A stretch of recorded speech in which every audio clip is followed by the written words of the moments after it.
Welcome back, viewers, to the Word of Life, your haven of illumination and direction in spiritual matters. We all endure times of anguish, sadness, and brokenness in the tapestry of life. But there is one reassurance that runs like a golden thread through the pages of the Bible. God is there for the brokenhearted. Let us take a look at some of the events and verses that remind us of this eternal promise. Our story begins with Hagar, a woman who found herself cast into the wilderness with her son, Ishmael. Hagar was an Egyptian servant who worked for Sarai, Abraham's wife. Sarai, having been unable to conceive children at the time and in line with custom, gave her maidservant Hagar to her husband, Abraham, in the expectation that Hagar would bear a child in Sarai's place. When Hagar became pregnant, she and Sarai were envious of each other. When Hagar became pregnant, her relationship with Sarai deteriorated. Sarai treated her cruelly, and Hagar ran away into the bush to escape her tough condition, feeling abused and distressed. She was pregnant, alone, and facing the harsh realities of the desert. Hagar experienced God in this state of vulnerability and desperation. In the wilderness, an angel of the Lord found her near a well of water. The angel told Hagar to return to Sarai and submit to her, but he also promised her countless descendants through Ishmael. This meeting with God provided Hagar peace and hope in her hour of need. Hagar obeyed the angel's instructions and returned to Abraham's household with her child, Ishmael. Ishmael was born in due course, and he did indeed become the father of a large nation, as the angel had said. These people became known as the Ishmaelites. Hagar's story is a powerful reminder of God's compassion and presence in the lives of those who are broken, marginalized, or cast into the wilderness of life's trials.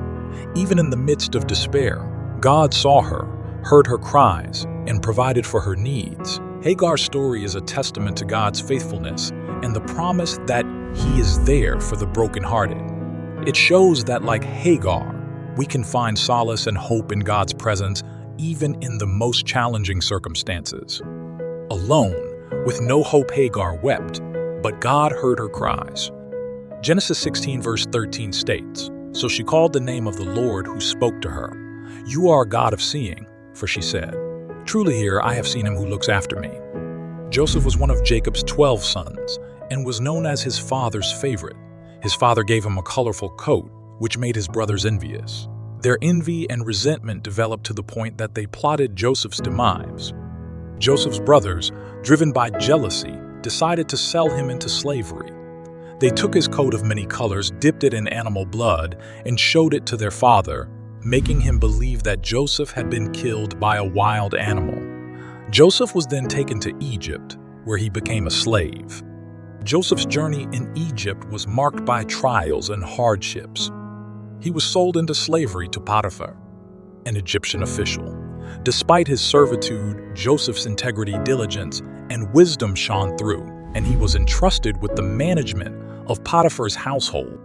Joseph's trials continued when he was falsely accused of a crime he did not commit and was sent to prison. Even in prison, Joseph's character and abilities stood out, and he interpreted the dreams of two fellow prisoners.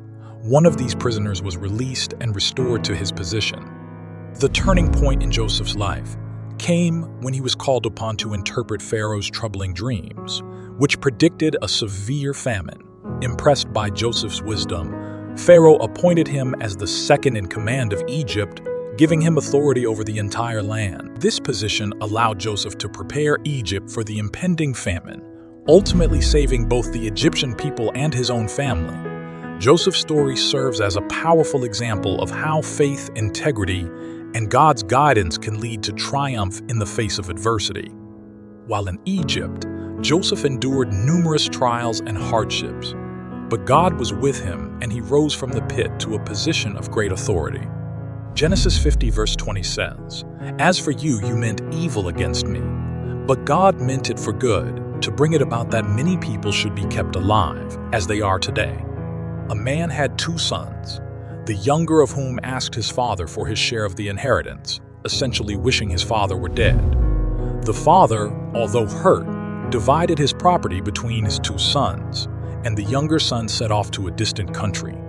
In the distant land, The younger son squandered his wealth in reckless living. He lived a life of extravagance and indulgence, but soon a severe famine hit the land, and he found himself in desperate poverty. The prodigal son, realizing the depth of his mistakes, and the fact that even his father's servants lived better than he did, decided to return home. He prepared a speech, acknowledging his sins and unworthiness, and set out for his father's house. When the father saw his son returning from a distance, he was filled with compassion. He ran to his son, embraced him, and kissed him. The son began his prepared speech, but was interrupted by his father, who ordered a celebration, saying, "For this, my son was dead and is alive again. He was lost and is found." In the parable of the prodigal son, we find a tale of a broken relationship and reconciliation. The parable of the prodigal son teaches several important lessons, including the idea of forgiveness, redemption, and the boundless love of God. It illustrates how God welcomes back sinners who repent and turn to Him, emphasizing that no one is beyond redemption. The son who was lost and broken found forgiveness and love from his father. Luke 15 verse 20 states, "And he arose and came to his father. But while he was still a long way off, his father saw him and felt compassion, and ran and embraced him and kissed him." Psalm 34 begins with a call to continually praise and bless the Lord, no matter the circumstances. It encourages us to boast in the Lord and exalt His name. "I will extol the Lord at all times. His praise will always be on my lips. I will glory in the Lord. Let the afflicted hear and rejoice. Glorify the Lord with me. Let us exalt His name together." It conveys the idea that in times of trouble, when we call upon the Lord, He hears and delivers us from our fears. It reassures readers that God is near to the brokenhearted and saves those who are crushed in spirit. Verse 4 states, "I sought the Lord, and He answered me. He delivered me from all my fears." The psalm suggests that the Lord encamps around those who fear Him, and His angels protect them. This image of divine protection offers comfort to those who put their trust in God. The psalmist invites us to taste and see that the Lord is good, encouraging us to trust in Him and take refuge in His care. It emphasizes the idea that those who seek God will not lack any good thing. It also touches on the theme of righteousness. It suggests that those who live righteously and fear the Lord will receive His favor and blessings. The psalm assures readers that the Lord is attentive to the cries of the righteous and is near to those with a contrite heart. The psalms offer solace for the brokenhearted. Let us take refuge in the words of King David. Psalm 34 verse 18 states, "The Lord is close to the brokenhearted. He rescues those whose spirits are crushed." If your heart is broken, you'll find God right there. If you're kicked in the gut, He'll help you catch your breath. This psalm brings consolation and encouragement to people who read it. It reminds us of God's goodness and protection, the significance of seeking Him in times of trouble, and the confidence that He is close to the brokenhearted. It encourages us to put our trust in God, taste His goodness, and live righteously, for He is our ultimate source of protection and solace.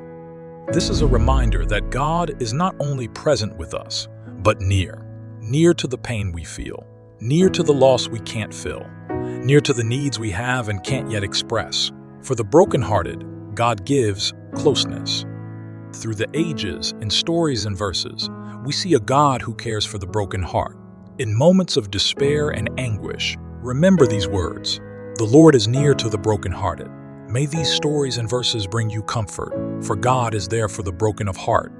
Thank you for joining us in this exploration of the topic, God is there for the broken of heart. May this teaching give you inspiration and faith in the face of life's trials. And let us know your thoughts on today's topic in the comments below. Remember to like, subscribe, and click the notification bell to remain up to date on our latest episodes. Your help allows us to continue on this spiritual journey together. Until next time, dear viewers, may your faith in God remain firm and your connection with Him deepen. Thank you for taking the time to watch, and may God's grace and peace be with you always.